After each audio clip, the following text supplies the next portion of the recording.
Hari ini saya akan lanjutkan apa yang saya sampaikan minggu lalu. Bagaimana Tuhan bisa menggenapi ya, Indonesia sebagai lumbung pangan dan juga tuayan.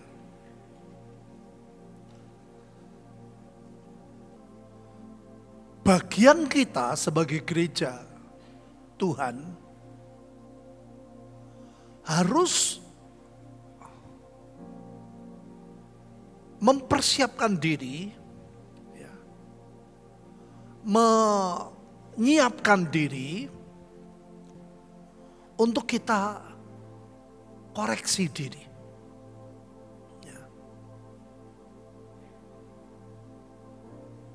Ini enggak mudah, saudara. Ya. Karena orang tuh biasanya sulit melihat kelemahan diri sendiri. Ya. Mudah melihat kelemahan orang lain. Saya tuh seperti orang yang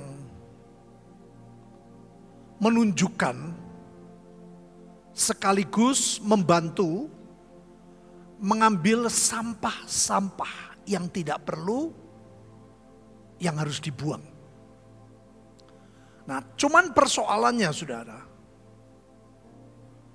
sampah di pemandangan Tuhan itu berbeda dengan kita. Paulus berkata, kebanggaanku, kehebatanku, semuanya aku anggap sampah. Ya. Tapi ada orang yang menganggap bahwa kebanggaan, kesombongan itu adalah sebagai gaya hidup. Ya. Padahal Tuhan merindukan, saudara, gereja mencapai puncak destininya itu justru kerendahan hati yang sesungguhnya. Dan itu gak mudah, saudara. Makanya hari-hari ini Bapak Ibu harus makin hati-hati ya. Kalau curhat kepada orang harus orang yang tepat. Mendapat berita juga harus cross check. Makanya hati-hati, saudara, hari-hari ini tuh apa ya, ucapan-ucapan orang-orang yang kadang-kadang nggak bisa dipertanggungjawabkan, ya. Sehingga menimbulkan isu-isu yang jauh dari kenyataan. Ya. Padahal kita ini sedang berjalan kepada gereja yang sesungguhnya, gereja yang makin dimurnikan, makin dikuduskan. Makanya saya bilang, saudara, kalau saudara lihat hidup saya nggak benar, kasih tahu. Atau saudara lihat, oh mimpi, wah Pak Petrus gimana, kasih tahu.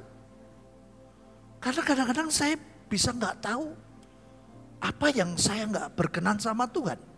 Ya, ini hari-hari yang tidak mudah, sungguh, saudara. Kita harus betul-betul bijaksana supaya kita tuh berjalan tepat. Ya. Indonesia sebagai lumbung pangan. Kita harus percaya ini bisa terjadi. Yang percaya katakan. Dan apa Bapak Ibu? Tuayan. Tuayan itu bukan cuma jiwa loh. Tapi yang Tuhan janjikan dalam Yesaya 60 adalah kekayaan.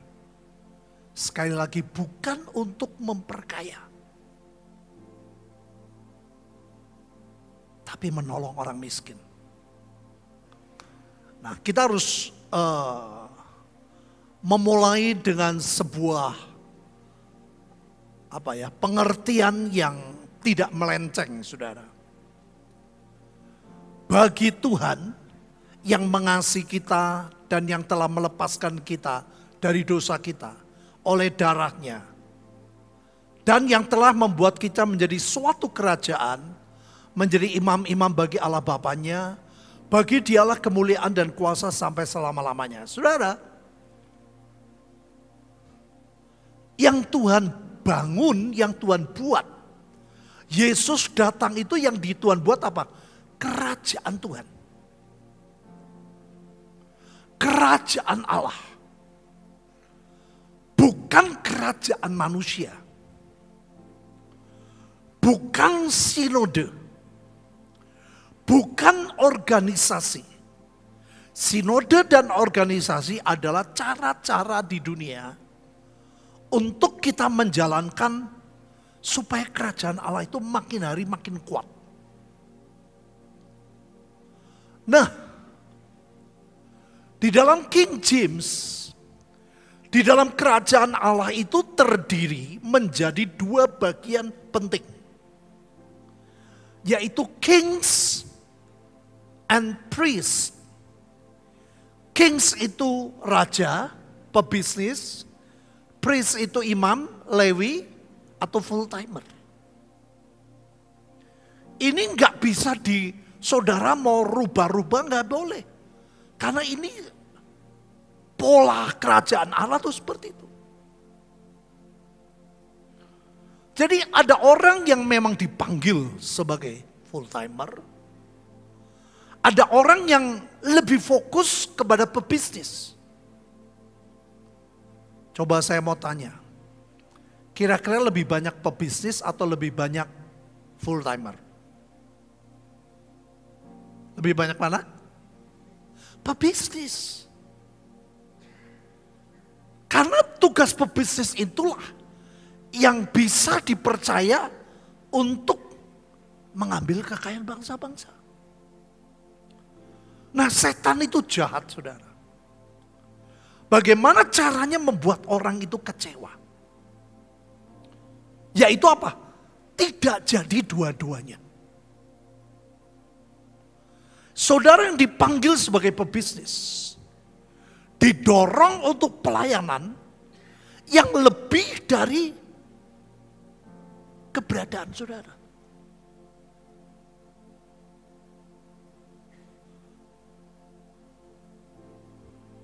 Kenapa Saul ditolak? Padahal Saul benar loh, dia ngomong hari ke-7 Samuel akan datang. Hari ke-7 Samuel gak datang. Dan Saul mengambil bagian yang bukan bagian dia. Dia raja, dia melakukan bagiannya Samuel. Ditolak loh sama Tuhan. Makanya hati-hati Bapak Ibu.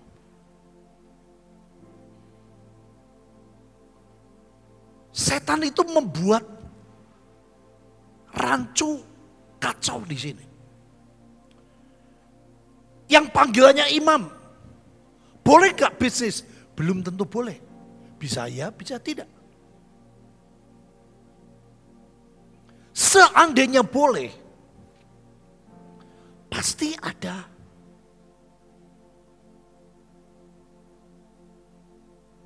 posisi yang tidak berlebihan. Supaya dia fokus untuk menjadi wakil Tuhan.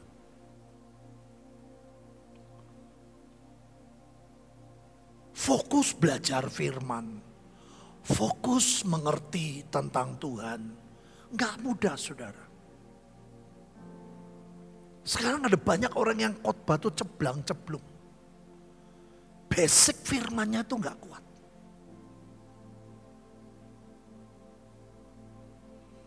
Hanya modal semangat. Gak bisa, saudara. Jadi ini dipisah sama Tuhan.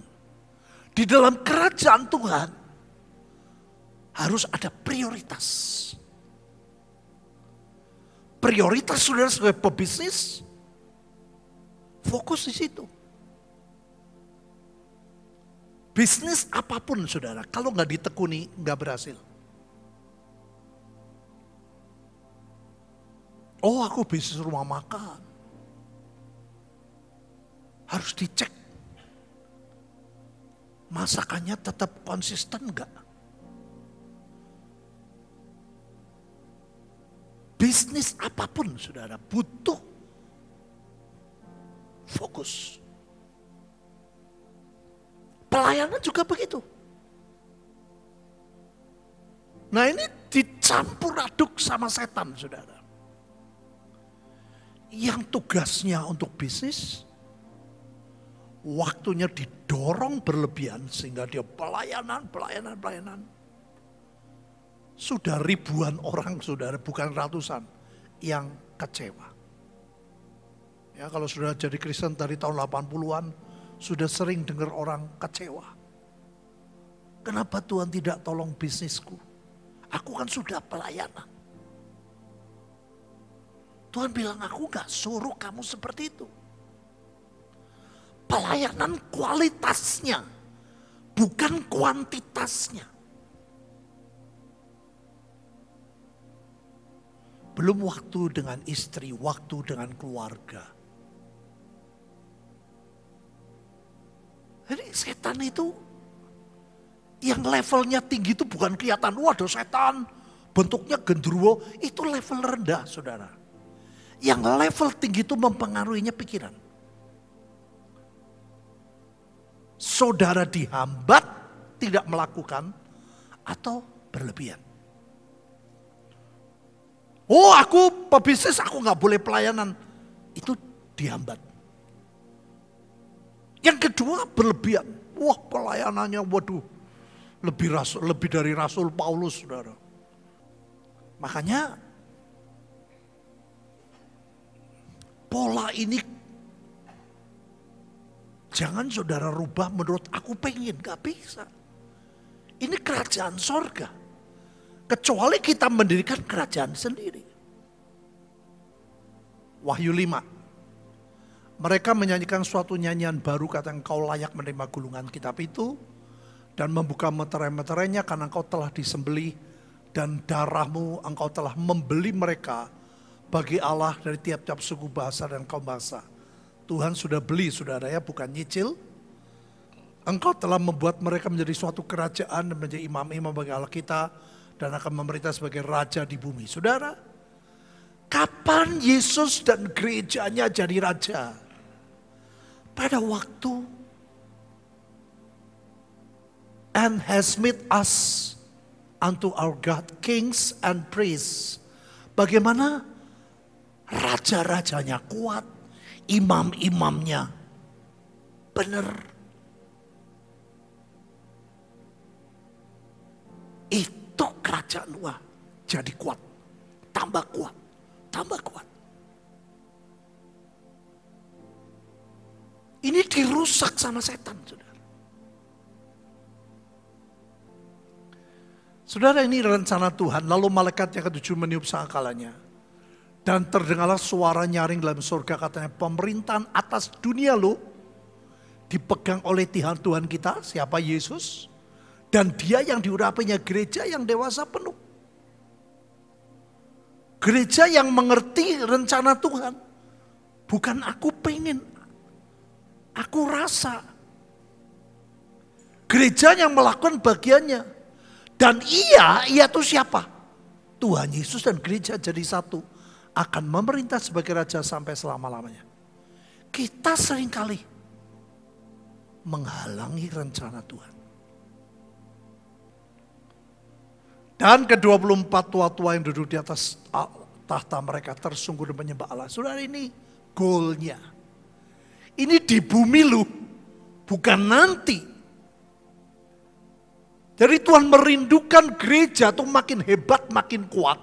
Bersama dengan Tuhan, ia tuh gabungan Yesus dengan gereja memerintah sebagai raja.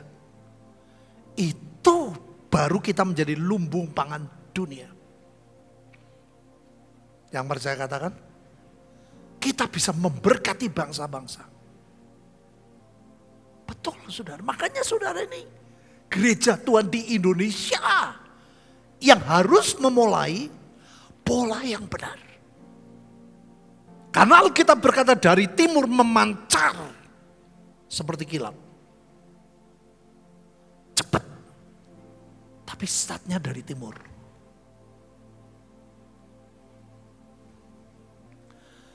Dan datanglah kepadanya batu yang hidup itu yang memang dibuang oleh manusia, tetapi yang dipilih dan dihormat di hadirat Allah. Dan biarlah kamu, saudara, Yesus itu batu hidup. Saudara dan saya juga dipergunakan sebagai batu hidup. Untuk pembangunan suatu rumah rohani, bukan organisasi, suatu imamat yang kudus untuk mempersembahkan persembahan rohani yang karena Yesus Kristus berkenan kepada Allah. Jadi ada yang berkenan, ada yang tidak berkenan. Kalau yang berkenan, ya pakai polanya Yesus. Jangan pakai polanya diri sendiri. Sebab ia dipandang layak mendapat kemuliaan lebih besar daripada Musa. Sama seperti ahli bangunan, lebih dihormati daripada rumah yang dibangunnya. Sebab setiap rumah dibangun oleh seorang ahli bangunan, tapi ahli bangunan segala sesuatu ialah Allah. Saudara, Tuhan itu ahli bangunan. Ya. Dan tidak semua rasul hamba Tuhan bisa menjadi ahli bangunan seperti Tuhan. Nah, ahli bangunan ini jangan saudara membantah. Ya. Bangunan Tuhan, rumah Tuhan, saudara dan saya menjadi batu-batu di dalamnya. Bangunannya seperti tadi. Kings and priests. Ya jangan dirombak. Nggak cocok tuh Tuhan. Nggak bisa. Nah, ini rencana Tuhan, saudara. Rumah pembangunan ya. Rumah rohani jangan dibongkar sama kita. Biar Tuhan sendiri yang mengerjakan dan kita ikuti karena Tuhan tuh ahli bangunannya. Jangan aku pengennya itu. Menarik saudara. Ternyata Paulus mewarisi. Sesuai dengan kasih karunia Allah yang dikaruniakan kepadaku, aku sebagai seorang ahli bangunan yang cakap telah meletakkan dasar. Dan orang lain membangun terus di atasnya. Tetapi tiap-tiap orang harus memperhatikan. Perhatian saudara. Bagaimana ia harus membangun di atasnya. Karena tidak ada seorang pun yang dapat meletakkan dasar lain daripada dasar yang diletakkan yaitu Yesus Kristus. Jadi ayo semua gereja. Kalau rindu Indonesia jadi lumbung pangan dunia. Jangan geser Yesus Kristus Tuhan. Tanpa kita sadari. Kita punya pola-pola sendiri. Kita punya cara-cara sendiri. Yang tidak seperti. Makanya firman berkata harus memperhatikan. Bagaimana ia harus membangun. Harus memperhatikan. Saudara dan saya harus memperhatikan. Kita ini sedang dibangun sebagai batu hidup untuk kerajaan Tuhan. Atau batu yang lain. Ya, ini contoh sudah 7 jemaat. Ya, semua punya ciri masing-masing. Makanya Tuhan itu menempatkan kita di gereja yang sesuai dengan yang Tuhan mau. Sebetulnya bukan yang kita mau. Tuhan tuh bawa saudara kemana?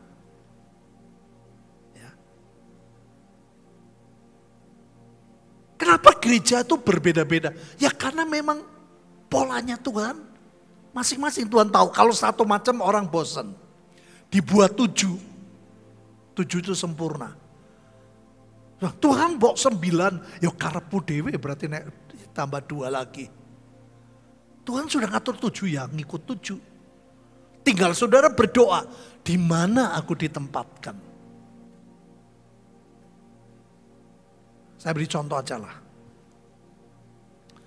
Saudara, rumah itu kan ada yang minimalis, ada yang klasik.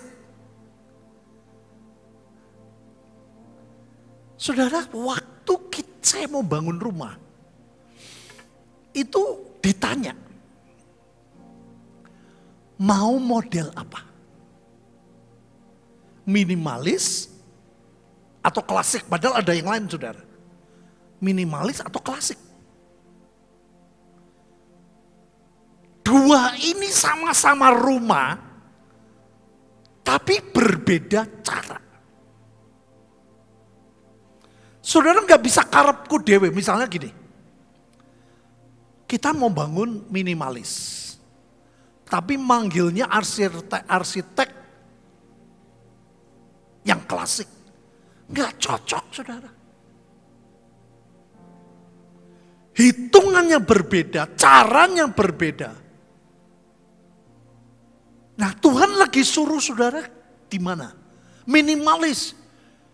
Ya jangan belajar sama orang-orang yang klasik.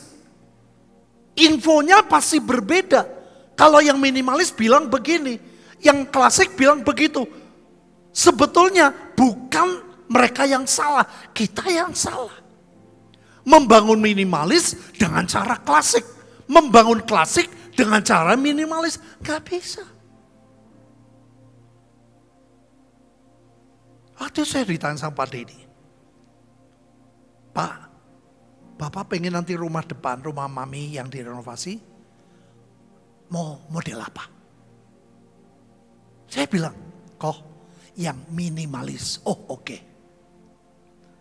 Jadi, saya dibawa kepada minimalis. Kalau saya tanya kepada insinyur yang, arsitek yang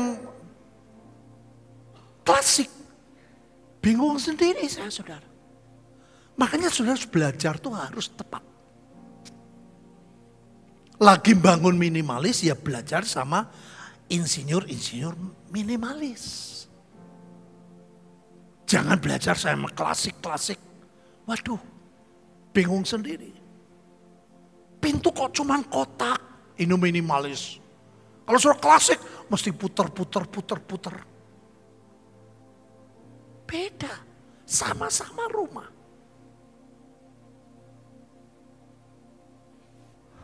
Ya, kemarin kita belajar ini, saudara. Orang benar akan bertunas seperti pohon korma dan tumbuh subur seperti pohon aras di Libanon. Yang percaya katakan, yaitu siapa? Mereka yang ditanam di bait Tuhan. Saudara kalau nggak komitmen di sebuah gereja, saudara nggak mungkin jadi berkat buat orang lain. Harus ditanam di sebuah gereja yang seperti apa ya? Saudara doa tadi, Tuhan, Engkau pengen aku di mana? Di bawah, Engkau membawa aku di gereja yang seperti apa? Minimaliskah? Atau yang lain? Nanti saudara di sini akan belajar. Ini mazmur, saudara, pemazmur. Mereka yang ditanam di bait Allah. Pada masa tua pun mereka akan berbuah menjadi gemuk dan segar. Saudara, Tuhan rindu. Tambah lama kita tambah diberkati. Sampai Tuhan datang kita diangkat awan-awan. Halo? Halo? Yang percaya katakan? Bukan tambah lama tambah susah. Untuk memberitakan bahwa Tuhan itu benar, ia gunung batuku dan tidak kecurangan padanya. Saudara, kita kalau mau saksi, kita harus menceritakan hidup kita. Gak ada hidup kita yang sempurna. Tapi orang akan melihat seberapa banyak hidup kita berubah. Seberapa banyak hidup kita diberkati. Seberapa banyak kita betul-betul jadi berkat. Makanya saya bilang sama anak-anak saya, Papa ini sudah dikenal di banyak tempat. Sudah keliling dunia. Doain supaya Papa jadi berkat buat mama, buat anak-anak. Saudara jadi berkat di mana-mana. Di keluarga tidak jadi berkat. Nol. Makanya saya ngomong, anak-anak bisa lihat, benar gak hidup saya? Yang papa ngomong tuh benar apa tidak?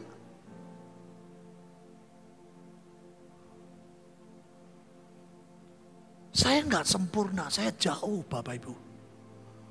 Tapi saya berjuang. Saya harus punya family time. Anak saya Victor jauh saudara. Dia kadang ingetin, "Pak, ayo kapan kita kumpul bareng?" Jangan terus-terusan kumpul terus, ya kapan kita pelayanan? Semua harus seimbang. Yang sepakat katakan, ini penting saudara. Supaya kita bisa memberitakan bahwa Tuhan itu benar. Kita ngomong apa, orang melihat hidup kita. Orang lihat hidup kita, keluarga kita, bisnis kita, saudara yang bisnis. Ya nilainya paling enggak 7 gitulah. Janganlah bisnismu 5. Lah keluargamu. Orang harus lihat. Bagaimana bisa terjadi komitmen saudara. Kayak keluarga. Saya udah bilang ya. Perjanjian lama dimulai oleh keluarga Adam dan Hawa. Perjanjian lama diakhiri dengan keluarga, hati bapak kepada anak, anak kepada bapak. Perjanjian baru dimulai dengan keluarga, Yesus buat mujizat di Kana, keluarga. Perjanjian baru ditutup dengan keluarga, perkawinan anak domba dengan gerejanya. Jadi keluarga begitu penting di hadapan Tuhan. Makanya Yohanes ngomong di surat Yohanes, "Aku bersyukur separuh dari anak-anakmu hidup benar." Kenapa Tuhan bilang separuh? Karena gak gampang Bapak Ibu. Membuat gereja pertama dimulai dari keluarga. Yohanes bilang separuh dari anakmu hidup benar, aku udah senang.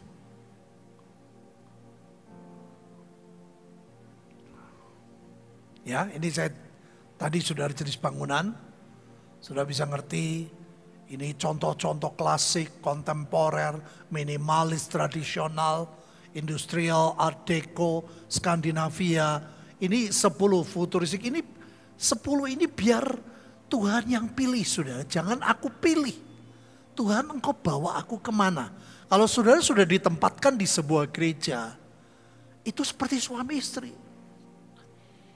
Maju dikit gak betah, mutung. Aku tak pindah. Itu sama seperti orang cerai.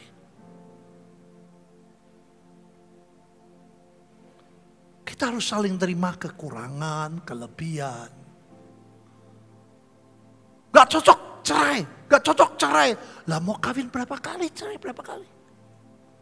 Padahal Tuhan berkata, aku benci perceraian. Jadi harus terima kekurangannya, kelebihannya. Yang sepakat, itu keluarga, saudara.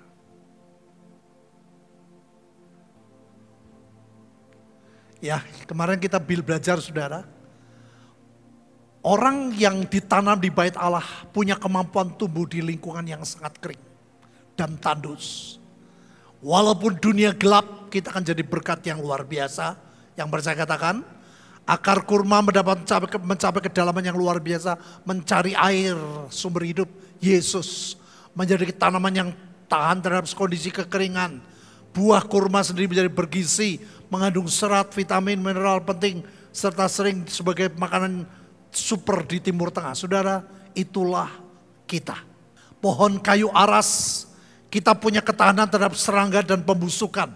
Membuatnya sangat dihargai dan konstruksi bangunan. Bait Allah dibangun dari kayu aras, Bapak Ibu. Kerajaan Tuhan dibangun oleh orang-orang yang kuat di dalam Tuhan.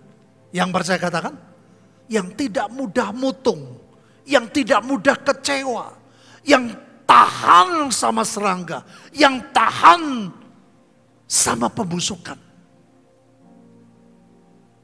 Mengeluarkan kas yang harum sebagai parfum, khususnya digunakan oleh bangsa Mesir, membangun kapal peti mati Firaun serta bangsa Firaun untuk membuat kapal-kapal mereka yang legendaris. Saudara, ternyata Tuhan rindu gereja seperti ini. Semua bisa terjadi. Yang percaya katakan, kalau gereja seperti ini, kita gereja akan membuat Indonesia diberkati, dia berkata. Dan Indonesia akan menjadi lumbung pangan dunia. Halo? Amin Bapak Ibu. Itu bukan mimpi loh. Dan Indonesia tempat tuaian terbesar. Jiwa-jiwa dan kekayaan. Yang percaya katakan? Nah saudara, kalau bisnisnya nggak fokus, nggak ngerti. Kapan saudara bisa menyedot kekayaan? Apabila dasar-dasar dihancurkan, apakah yang dapat dibuat oleh orang benar? Ini saudara, setan tuh berusaha menghancurkan.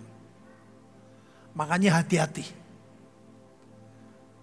Nah ini yang bahaya saudara. Paulus berkata, aku dapat memberi kesaksian tentang mereka, bahwa mereka sungguh-sungguh giat untuk Allah, tapi tanpa pengertian yang ini yang menyebabkan Matius 7. Pada akhir banyak orang berseru kepadaku, Tuhan, Tuhan, bukan kau bernubuat demi namamu, mengusir demi namamu, mengadakan banyak mujizat. Sudah bayangin ini orang yang pelayanan yang luar biasa loh. Pada waktu itu aku akan berterus terang kepada mereka dan berkata, aku tidak pernah mengenal kamu, anyanglah daripadaku. Kamu sekalian pembuat kejahatan. Sudah catat baik-baik 3 perkara ini. Serem. Ini saudara nggak temukan setan-setan di tempat-tempat serem di kuburan, nggak ada Bapak Ibu. Ini mempengaruhi pikiran. Engkau dihambat, engkau berlebihan. Saudara kembali, jangan rombak, jangan rubah rencana Tuhan. Baca bersama saya 2-3. Karena itu pergilah, jadikanlah semua bangsa apa? Murid Tuhan. Dan baptisan mereka dalam nama Bapa, Anak dan saudara, murid. Ada orang Kristen tapi nggak mau dimuridkan. Ada orang Kristen tapi tidak mau jadi murid Tuhan.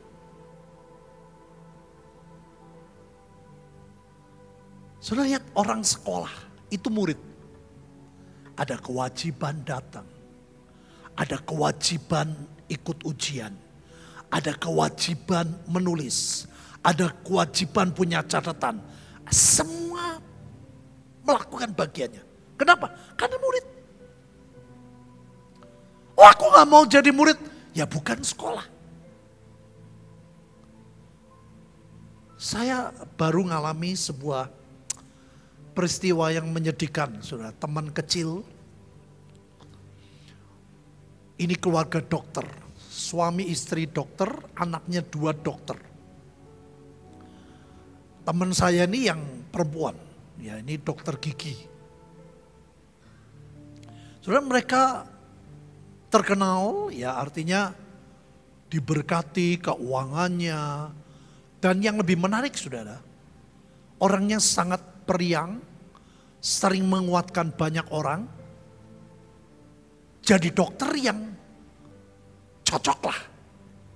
Makanan sehat, senang olahraga, tubuhnya kurus, gak ada yang gendut ya. Jadi sering jadi ini sesuatu yang luar biasa. Bapak Ibu, pada waktu COVID yang terakhir loh sebetulnya, yang sudah tinggal sedikit. Anaknya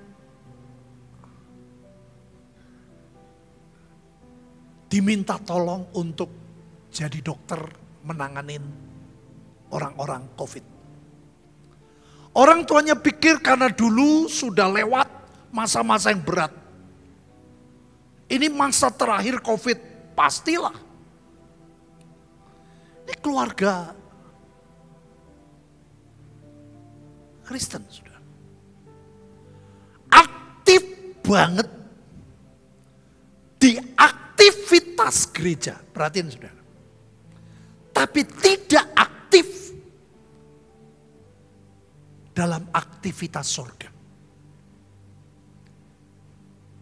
Tidak suka belajar firman, tidak suka pemuritan.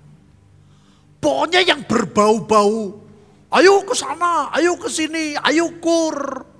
Apalagi itu semua dijalani. Saudara, cerita singkat. Anaknya laki meninggal. Semua teman-temannya berusaha, saudara. Karena sejak itu dia drop. Praktek dokternya saja tutup, saudara. Bayangin. Itu gak berat karena mereka kaya. Tapi kan menyedihkan. Kecewa sama Tuhan. Kenapa Tuhan tidak lindungi anak saya? Loh, dia berhak loh menolak anaknya tidak di rumah sakit segala, berhak. Sampai ada teman saya bilang, Petrus, kamu harus telepon. Sama kamu pasti dia dengerin. Saya telepon, saudara. Saya jelasin. Mental, saudara. Pokoknya cuma satu, aku kecewa kenapa Tuhan tidak melindungi anakku. Loh, padahal keluarga dokter loh, saudara. Sudah konsekuen loh. Kalau dokter bisa mengalami keadaan seperti itu. Zaman itu, saudara, berapa banyak dokter yang meninggal. Sampai meninggal itu dicari-cari penyebabnya apa. Apakah gara-gara di rumah sakit ini. Apakah karena ini, karena itu. Waduh, jadi ribet banget. Saudara, saya coba telepon lagi. Saya jelasin. Dia jawab dengan satu kata. Aku tidak bisa terima.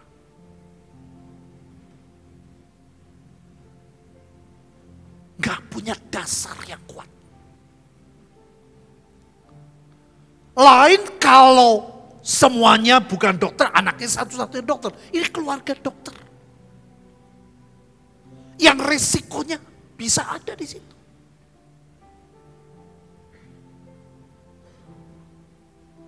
Bapak Ibu,